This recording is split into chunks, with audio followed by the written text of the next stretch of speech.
Setelah saudara mari sebelum manusia dengan proses ada yang sebelum tim kita sama dengan salah.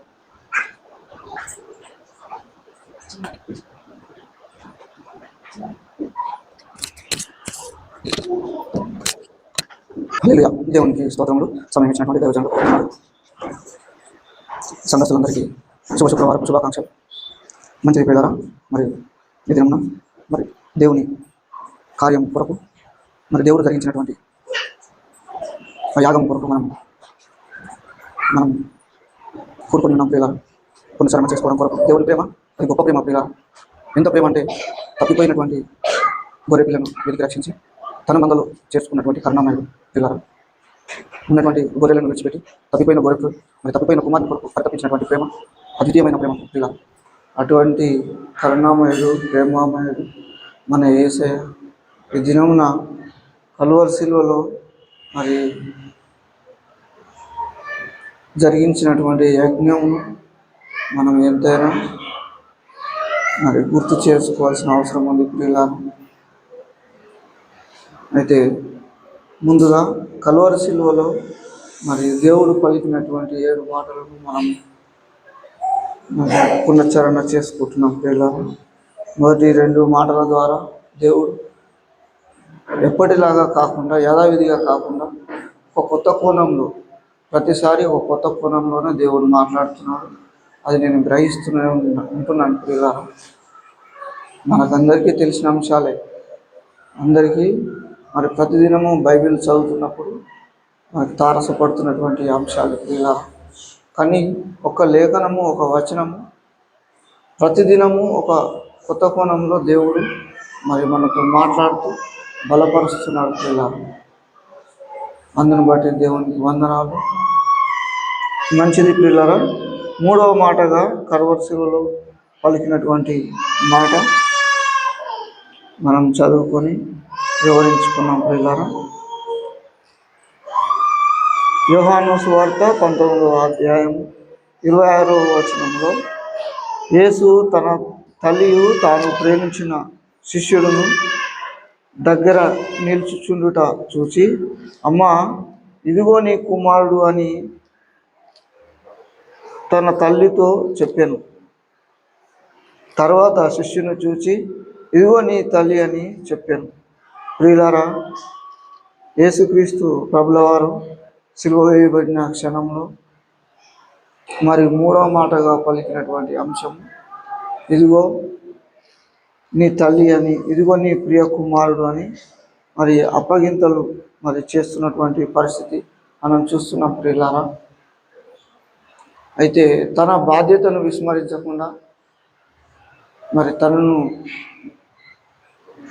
మరి కని పెంచి పోషించినటువంటి తల్లిని మరి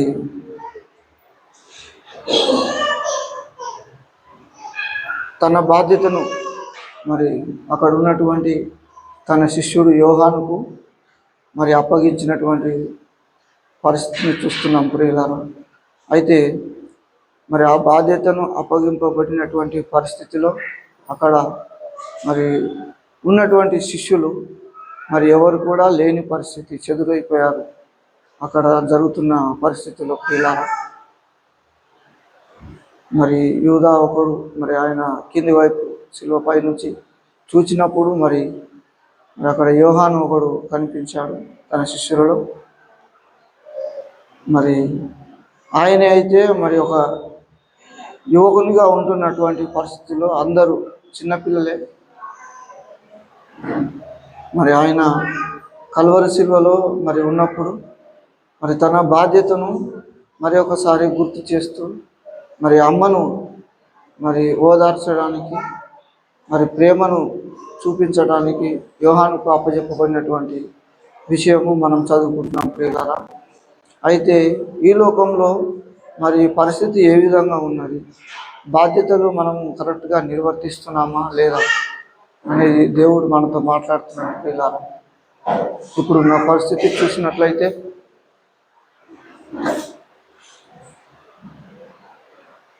తల్లిదండ్రులను పట్టించుకోలేని పరిస్థితి మనం చూస్తున్నాం.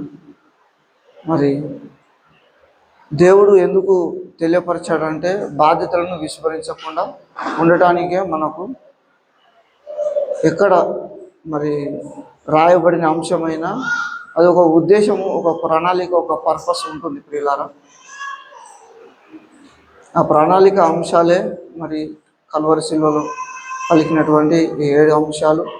మరి ఆ గొల్గొతా కొండలో మరి కపాలం అనబడినటువంటి స్థలంలో, కల్వరి కొండలో మరి శిలువలో వేలాడుతూ కలిగినటువంటి అంశము చాలా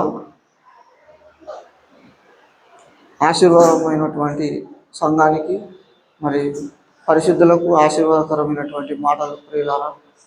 మరి ఈ మాటలను మనం ధ్యానిస్తున్నప్పుడు ప్రియులారా, ఈ లోక పరిస్థితులు చూసినట్లయితే మరి గరీబులు, నిరుపేదలైతే మరి పిల్లలను మరి పెంచి పోషించలేక మరి మంచి చదువు మరి అందించాలనే ఒక ఆలోచనతో మరి హాస్టల్లో వేస్తున్నారు పిల్లలు. కానీ ధనవంతులు మరి ఉన్నత స్థితిలో ఉన్నటువంటి మరి జనులను చూసినట్లయితే పిల్లారా, లోకస్తులు ఎంతోమందిని మనం చూస్తున్నాం. తల్లిదండ్రులను మరి ముదిమి వచ్చిన పరిస్థితుల్లో మరి విడిచిపెట్టి మరి అనాథాశ్రమంలో, వృద్ధాశ్రమంలో వేస్తున్న పరిస్థితి మనం చూస్తున్నాం పిల్లారా. ఎక్కడెక్కడో మరి బయట దేశాలలో మరి వేస్తున్నారు అది అని ప్రచారాలు చేస్తున్నారు, కానీ మన దేశంలోనే ఎన్నో చూస్తున్నాం ప్రియులారా. నేనైతే స్పష్టంగా నేను చూసిన పరిస్థితి చాలా ఉన్నాయి ప్రియులారా. క్యాబ్ నడిపిస్తున్నట్టు ముసలి వాళ్ళని తీసుకుపోయి అనాథాశ్రమంలో మరి నా క్యాబ్లో ఎక్కించుకుపోయి దింపేసిన పరిస్థితి ప్రియులారా. అటువంటి పరిస్థితులు ఇప్పుడు నడుస్తున్నాయి. ఎందుకంటే ఇవన్నీ జరుగుతున్నాయి అంటే ప్రియులారా, మరి అలనాడు ఎప్పుడో పెద్దలు చెప్పినటువంటి సామెత ఒకటి ఉంది ప్రియులారా, చిన్న కుటుంబం చింతలేని కుటుంబం అని మన పెద్దలు చెప్పారు. మరి ఎందుకు చెప్పారో నాకు అర్థం కాదు, కానీ మరి ఇప్పుడున్న పరిస్థితుల్లో ఉమ్మడి కుటుంబాలలో మరి గొడవలు అవుతున్నాయి అని చిన్న కుటుంబం మంచిది అని చెప్పేసి ఎంతోమంది సామెత చెప్తున్నారేమో, మరి నాకైతే తెలియదు. కానీ ఈ సామెత కూడా అసలు 100% నెరవేరుతుందా అనేది ఒక ప్రశ్న ప్రియులారా. మరి చిన్న కుటుంబాలే, ఈరోజు మన కుటుంబాలనే చిన్న కుటుంబాలే 100% చెప్పగలము, కానీ చింతలేటి కుటుంబంగా ఉంటున్నాయా ఇది నాన్న? ఒక చిన్న ప్రశ్న ప్రియులారా, అది మనం పరిశీలన చేసుకోవాలి. అయితే ప్రియులారా, ఇక్కడ బాధ్యతను అప్పచెప్పుతున్నాడు. అమ్మ ఇదిగో నీ ప్రియకుమారుడు అని యోహానును చూసి మరి బాధ్యతను అప్పచెప్పినప్పుడు యోహాను వెంటనే ఇదిగో నీ తల్లి అని చెప్పిన వెంటనే, శిష్యుని అప్పచెప్పిన వెంటనే ఆ గడియ నుండి ఆ శిష్యుడు ఆమెను తన ఇంట చేర్చుకున్నాడు. ఇటువంటి పరిస్థితి ఈ దినాన లేదు ప్రియులారా. ఆ దినాన యేసయ్య అప్పచెప్పినటువంటి బాధ్యతను మరి తూచా తప్పకుండా పాటించాలనే ఒక బాధ్యతతో మరి ఆ శిష్యుడు ఆమెను వెంటనే తన ఇంటిలో చేర్చుకున్నాడు. ఈ దినాన ఇంటిలో చేర్చుకోవడమే కాదు, హృదయంలో కూడా స్థానమే లేదు తల్లిదండ్రులకు వీళ్ళారా. మరి తల్లి ప్రేమ, తండ్రి ప్రేమ ఎంతో గొప్పది అంటే మరి మన పరమ తండ్రి అయిన ప్రేమ ఇంకా చాలా గొప్పది, మరి శ్రేష్టమైనది. అది ఏమని వివరించినా, ఎంత చెప్పినా వర్ణించలేనిది. బైబిల్ గ్రంథాలే కాదు, ఎన్ని గ్రంథాలు రాసినా చాలా తక్కువనే ఆ ప్రేమ. అయితే ప్రియులారా, ఇటువంటి బాధ్యతలు స్వీకరించడానికి మనం సిద్ధంగా ఉన్నామా అసలు అనేది మనము ఒక ప్రశ్న వేసుకోవాలి. మనం వేసుకోవాల్సిన పరిస్థితి ఇప్పుడు దాపరించింది ప్రియులారా. ఎందుకనంటే బాధ్యత రాహిత్యం కలిగినటువంటి మరి భక్తిహీనులను మనం చూస్తున్నాం. కానీ భక్తిపరులు కూడా, బాధ్యత రాహిత్యం కలిగినటువంటి భక్తిపరులు కూడా చాలామంది ఉన్నారు. అయితే అటువంటి పరిస్థితుల్లో మనం ఉండకూడదని లేఖనం ద్వారా మనం హెచ్చరిస్తున్నాడు ప్రియులారా. బాధ్యత కలిగి ఉండాలంటే మరి దేవుడైతే బాధ్యతలు అప్పచెప్పడానికి మరి అలనాటి నుంచే మన పితరులైనటువంటి అబ్రహాము నుంచే మరి దేవుడు ఆకాశం నుండి నిదానించి చూస్తున్నాడు. ఎవరు నా బాధ్యతను స్వీకరిస్తారు, ఎవరు నేను చెప్పబడినటువంటి మరి ఉపదేశము సక్రమంగా నిర్వహిస్తారని నిదానించి చూస్తున్నాడు ప్రియులారా. ఆ గుంపులో అబ్రహాము కనబడ్డాడు, ఇస్సాకు కనబడ్డాడు, యాకోబు కనిపించాడు. అదేవిధంగా ఇంకా చూసినట్లయితే పేతురు, యోహానులు, ఈ తరం ప్రవక్తలు కనిపించారు ప్రియులారా. మరి ఆ పరిస్థితుల్లో మనం ఉన్నామా? యేసయ్యకు మరి చూసినప్పుడు, యేసయ్య మరి మన వైపు చూసినప్పుడు ఆయనలో మన ప్రేమ నిలిచి ఉందా? అన్నిటికీ మూలం ప్రేమనే ప్రియులారా. ఇవి జరుగుతున్నాయంటే, ఇటువంటి వైఫల్యాలు జరుగుతున్నాయంటే కేవలం ప్రేమ లేకపోవడమే. ప్రేమ లేదు కనుకనే కుటుంబాలు చెల్లాచెదరైపోతున్నాయి. ప్రేమ లేదు కాబట్టి బాధ్యతారాహిత్యం జరుగుతుంది. ప్రేమ లేదు కాబట్టి కుటుంబాలన్నీ చిన్న భిన్నమైపోతున్నాయి. ప్రేమ లేదు కాబట్టి సంఘాలు చెదిరిపోతున్నాయి. ప్రియులారా, అన్నిటికీ మూలం ప్రేమనే. ఎందుకంటే దేవుని వాక్యము ప్రేమ ఉన్నది కనుక, దేవుడు ప్రేమ ఉన్నాడు కనుక, ఆ ప్రేమను ఈ లోకంలో చూపించడానికే మనను ప్రేమించిన దేవుడు అత్యున్నతమైన సింహాసనం విడిచిపెట్టి మరి ఈ లోకానికి ఎందుకు పనికిరాని వంటి ఒక పెంట కుప్ప లాంటి ఈ లోకాన్ని దేవుడు ఎన్నుకున్నాడు. మరి ఈ లోకంలో దేవుడు వచ్చి మరి యజ్ఞం జరిగించాడు పిల్లారా. మరి అటువంటి పరిస్థితి, అటువంటి హృదయ విదారకమైనటువంటి పరిస్థితి, మరి మనల్ని రక్షించాలని దేవుడు ఏ విధంగా అయితే తాపత్రపడి యజ్ఞం జరిగించాడో, మనం కూడా అదే పరిస్థితిలో దేవుని ప్రేమ చేత దేవునికి జిరాక్స్ కాపీలాగా ఈ లోకంలో మనం బ్రతకాలి. మరి దేవుడు అప్పచెప్పబడుతున్నటువంటి బాధ్యతలు మనము విస్మరించకుండా మనం నిర్వర్తించాలి అని అంటే మనం దేవునికి యోగ్యులుగా కనబడాలి. మరి యోగ్యత కనిపించాలి అంటే వీళ్ళారా మనం అన్నాముల వలె ఎటువంటి లోపం లేకుండా మరి దేవుడు ఏ విధంగా అయితే బ్రతికాడో మరి అదేవిధంగా మరి యేసయ్యను పోలి మరి కలవరి దినాల్లో మనం కూడా నడుచుకోవాలి ప్రియులారా. ఎందుకంటే లేఖన నెరవేర్పే జరుగుతుంది. వీటన్నిటికీ కారణం ఏదో మన పొరపాటు అనే ఒకటే విషయం కాదు.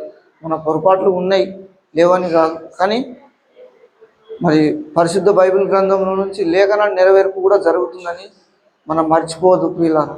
వీటన్నిటికీ కారణం లేఖన నెరవేర్పు కూడా జరుగుతుంది.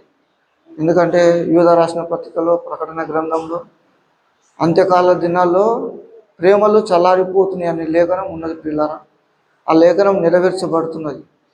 కానీ మనమైతే ఆ లేఖనానికి విరుద్ధంగా మరి దేవుని ప్రేమలో ఎదుగుతూ ఆ మొదటి ప్రేమ చేత మరొకసారి రగిల్పబడుతూ అనునిత్యం మనం ప్రేమిస్తూ మరి సంఘ పరిస్థితులను మనం దృష్టిలో పెట్టుకొని సంఘస్థులందరినీ తల్లిగా భావించి ప్రతి ఒక్కరం బాధ్యతతో ముందుకు వెళ్ళాలని, మరి బాధ్యతను మరి మనము పాటించడానికి, అదేవిధంగా ప్రియులారా ఈ తరం ప్రవక్త మన నాయకుడు ఓఫ్రయ్య గారు దర్శనం కొరకు మరి నిలబడి ఆ బాధ్యతను తీసుకున్నాడు ప్రియులారా. ఆ 8 ప్రణాళిక గ్రంథాలు రాయాలని, మరి సార్వత్రిక సంఘ సంస్కరణ జరిగించాలని దేవుని చేత ప్రేరేపింపబడ్డాడు. మరి నేను రాయను, నాకు అవసరం లేదు, ఇవన్నీ నాకు ఇల్లు వద్దు అని అంటే దేవుడు ఇంకొకరిని వాడుకునేవాడేమో. ఎందుకంటే పరిశుద్ధ బైబిల్ గ్రంథంలో మరి ఒక్కొక్క ప్రవక్త, ఒక్కొక్క దైవజనుడు మరి దేవుని దర్శనం కొరకు నిలబడి మరి బాధ్యతలు స్వీకరించి నిలబడ్డారు ప్రియులారా. ప్రతి ఒక్కరు, మోషే కానీ, అబ్రహాము కానీ, ఇస్సాకు కానీ, మరి వారు లేకపోతే దేవుడు ఇంకొకరిని వెతుక్కుంటాడు. ఖచ్చితంగా దేవుని కార్యం అయితే నెరవేర్చబడుతుంది. కానీ దానివలన ప్రయోజనం ఏంది? నువ్వు ఉన్న పరిస్థితిలో మరి దేవుని చేత వాడబడాలనుకుంటున్నావా? నీ కుటుంబ పరిస్థితులను చక్కబెట్టాలని నువ్వు ఏ విధంగా అయితే ముందుకు వెళ్తున్నావో బాధ్యత కలిగి, అదే బాధ్యతతో మరి అన్ని విషయాల్లో ఎటువంటి పరిస్థితుల్లోనైనా మరి లోటు లేకుండా లోపం లేకుండా సంపూర్ణంగా మరి బాధ్యతను నిర్వర్తించాలని మరి ఈ తరం ప్రవక్త మన ముందున్నటువంటి అద్భుతమైన మరి దైవజనుడు మరి భక్తిపరుడు మనకు మార్గదర్శిగా ఉంటున్నాడు ప్రియులారా. మరి ఆయనలో నెరవేర్చినటువంటి కార్యం బట్టి మరి మనం కూడా బాధ్యతతో ఆ దర్శన నెరవేర్పును మన బాధ్యతగా స్వీకరించి మరి ఆ దర్శన నెరవేర్పును మనం కూడా ప్రపంచవ్యాప్తంగా నెరవేర్చుకోవడం కొరకు మనం కూడా సిద్ధపడదాం. పరిశుద్ధులకు అప్పగించబడినటువంటి ఆ ఒక్క బోధ కొరకు మనం కూడా పోరాడుదాం. మనమందరం కూడా నిలబడదాం. చదవబడినటువంటి లేఖనము వివరించినటువంటి ఈ అంశం మరి దేవుడు మన వినికిడిలో ఆశీర్వదించి ఫలింపజేయను గాక. ఆమేన్. దేవునికి స్తోత్రం. హల్లెలూయా. మూడవ మాటగా బాధ్యతలను అప్పగించుగా చూస్తాం. యేసుక్రీస్తు ప్రభువారు మానవుడు, అదేవిధంగా దేవుడు. మరి భాషలో మనం చూస్తాం, పరమందును జన్మ ధరయందు మరో జన్మ, పరమందును జన్మ ధరయందు మరో జన్మ, కరుణారసమురియ మాతరకునుంది, కరుణారసమురియ మాతరకునుంది, సురవంచరో వింతైన కుమరోదవో, సురవంచరో వింతైన కుమరోదవో, జగమేల ధీరమ్మయా నీ గుణమి పులకించరా, జగమేల ధీరమ్మయా నీ గుణమి పులకించరా, సర్వశివనాయక తిమిరహారక, సర్వశివనాయక తిమిరహారక, జగద్విక సంహారక, ధీరమ్మయా నీ ప్రజలు సర్వశివనాయక.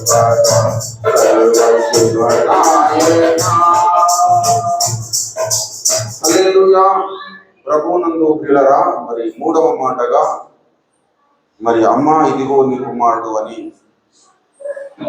తన శిష్యుడైన యోహాను దేవుడు మరి తన తల్లిని ఒంటరిగా విడిచిపెట్టడము భావ్యము కాదని భావించి తన బాధ్యతలను తన శిష్యుడైన యోహానుకు అప్పగించాడు.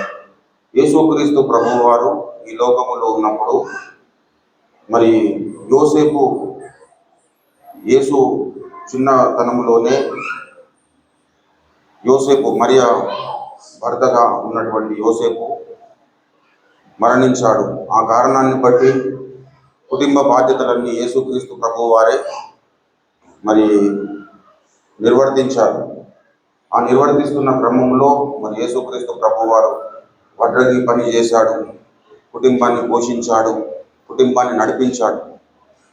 మరి తన సమయం అయిపోయింది, సిలువకి అప్పగించవలసిన సమయము ఆసన్నమైనప్పుడు మరి ఇంతవరకు నా తల్లి బాధ్యతను, నా సహోదరుల బాధ్యతలను నేను నిర్వర్తించాను. మరి ఈ బాధ్యత మరి నేను విడిచిపెట్టి వెళ్ళిపోతే వారు మరి అనేక విధాలుగా బాధింపబడతారు. కాబట్టి ఆ క్రమంలో మరి యేసుక్రీస్తు ప్రభువు వారు ఒక నరమాత్రుడుగా, ఆయన పరవాసి, పరలోకము నువ్వు శాసించే వ్యక్తి, పరలోక రాజ్య వారసుడుగా ఉన్నటువంటి యేసుక్రీస్తు ప్రభువు వారు ఈ లోకానికి వచ్చి మానవులముగా మనము ఏ బాధ్యతలు నిర్వర్తిస్తామో ఆ బాధ్యతలు నిర్వర్తించడములో మనకు మాదిరి చూపాడు. ఈనాడు మరి సహోదరుడు చెప్పినట్లుగా మరి పెద్దగా అయిపోయిందనే తల్లిదండ్రుల బాధ్యతలను పిల్లలు నిర్వర్తించలేకపోతున్నారు. కానీ యేసుక్రీస్తు ప్రభువు వారు మనందరికీ మాదిరి పురుషుడు. మనం క్రీస్తును పోలి నడుచుకోవాలంటే మన కుటుంబ బాధ్యతలు తప్పకుండా సరిగ్గా నిర్వర్తించగలిగిన పరిపక్వత మనకు ఉండాలి. కుటుంబ బాధ్యతను సరిగా నిర్వర్తించలేని వారు మరి దేవుని ప్రియులు కాలేరు. దేవుని ఉద్దేశమును, దేవుని చిత్తమును జరిగించాలి. ఈ లోకంలో ఉన్నప్పుడు ఆయన ప్రవర్తించిన ప్రవర్తన ప్రకారంగా మనము ప్రవర్తించాలి. ఆయన ప్రవర్తించాడు. లోకానికి వచ్చినప్పుడు మనుష్య కుమారుడు పరిచారం చేయించుకోవడానికి రాలేదు, కానీ మనుషులు అనేకులకు ప్రతిగా విమోచన క్రయధనముగా తన ప్రాణం పెట్టడం లోకానికి వచ్చినన్నారు. ఆ క్రమములో మరి యేసుక్రీస్తు ప్రభువు వారు అంటారు, తండ్రి చిత్తం జరిగిస్తూ నా చిత్తము ఎవరైతే చేస్తారో వారే, నా తండ్రి చిత్తం ఎవరైతే చేస్తారో వారే నా సహోదరుడు, నా తల్లి అన్నాడు. కాబట్టి ఆయన చిత్తం మనం జరిగించగలగాలి. ఇప్పుడు దేవుని చిత్తము తండ్రి చిత్తం యొక్క కుమారుడు జరిగించాడు. తండ్రి చిత్తమును మనం కూడా జరిగించాలి. ఆ బాధ్యత మన మీద కూడా మోపబడి ఉంది. వారినే నా సహోదరుడు, నా తల్లి అని పిలుస్తాడు యేసు. మరియా ఒక ఆమెను పట్టుకొని నా తల్లి అని చెప్పట్లేదు యేసు. నా తండ్రి చిత్తం చొప్పున ఎవరెవరైతే చేస్తారో వారందరూ కూడా నా తల్లి లాంటి వారని చెప్తారు. నా పరలోకపు తండ్రి చిత్త ప్రకారంగా ఎవరెవరైతే చేస్తారో వారు నా తోబుట్టులతో సమానమని చెప్తాడు యేసయ్య. అటువంటి ధన్యత మనం సంతరించుకోవాలి. అటువంటి ధన్యత మనం సంతరించుకోవాలంటే యేసయ్య తన బాధ్యతలు ఈ లోకంలో ఉన్నప్పుడు ఏ విధంగా నిర్వర్తించాడో అది పూచ తప్పకుండా మనం కూడా నిర్వర్తించాలి. హల్లెలూయా. ఆ క్రమంలో మనం ముందుకు సాగాలి. పిల్లల సిలువలో పలికిన 3వ మాటగా మరి అప్పగింతలను యేసుక్రీస్తు ప్రభు వారు చేశారు. అమ్మా ఇదిగో నీ కుమారుడు అని మరి తన శిష్యుణ్ణి యోహానును మరియకు అప్పగించాడు. అదేవిధంగా మరియను తన శిష్యుడైన యోహాను ఇదిగో నీ తల్లి అని చెప్పాడు. ఆ విధమైన బాధ్యత సహితమైన జీవితాలు మనం కలిగినప్పుడు మనం ఈ లోకంలో వెలుగై ఉప్పై జీవించగలుగుతాం. దేవుడు అటువంటి కృప సహాయం మన అందరికి అనుగ్రహించినట్లుగా మనం ప్రార్థన చేద్దాం. ప్రార్థన కొరకు విధితపడిన వాక్యము మనందరికీ హృదయాల్లో నీరు కట్టి ఫలించినట్టుగా సహోదరుడు మహేంద్రన్న ముందుకు వచ్చి ప్రార్థన చేస్తారు. మనమందరం మీకు ఇవ్వగలుగుతాం.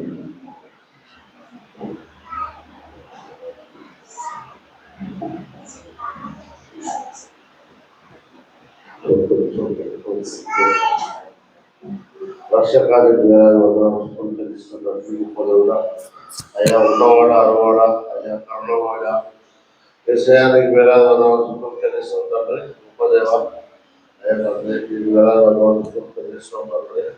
అయ్యా మా కోసం పెళ్లి చూస్తున్నారు తండ్రి, అవమానాలు వచ్చారు తండ్రి. అయ్యా ఉప్పు వేసుకున్నారు తండ్రి. అయ్యా ఎంతో అవమానాలు పడ్డారు తండ్రి. అయ్యా మా కోసం తండ్రి ధరించారు తండ్రి. అయ్యా నీకు ఏమిచ్చి రుణం తెచ్చుకోగలం తండ్రి. దేవా ఇది వేలాది వందలు చెల్లిస్తున్నారు తండ్రి.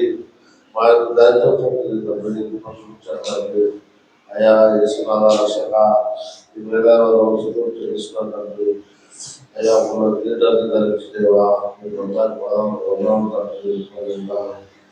అయ్యా తండ్రి ఈ లోకం మీద చేసినప్పుడు దేవా ఎలాగా మీరు కుటుంబ బాధ్యత తీసుకున్నారో తండ్రి. అయ్యా ఈ లోకంలో ఉన్న దేవా మాదిరిగా నడిచే విధంగా దేవా సహాయం చేయండి.